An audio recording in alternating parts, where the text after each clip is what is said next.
নতুন এক যন্ত্রণা শুরু করছে। বুঝছে? একা একা এখন হাতের ভিতরে গেঞ্জি ঢুকায় আর বের করে। কি করতেছো তুমি? নতুন কাহিনী আজকে সারাদিন এই করতেছে। কি করছো তুমি?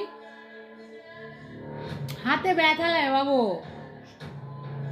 গেঞ্জি ঢিলা করে ফেলল। এই যে নতুন কাহিনী শুরু করছে।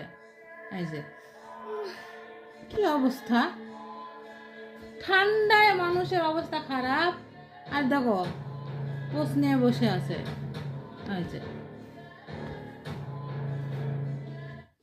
একটু পায়েরও পা তুলে দে শান্ত, বা পায়েরও পা তুলে দে শান্ত, পায়েরও পা তুলে দেন, যে পায়েরও পা হয়নি। এই যে ভুলে গেছেন, এই যে পায়ের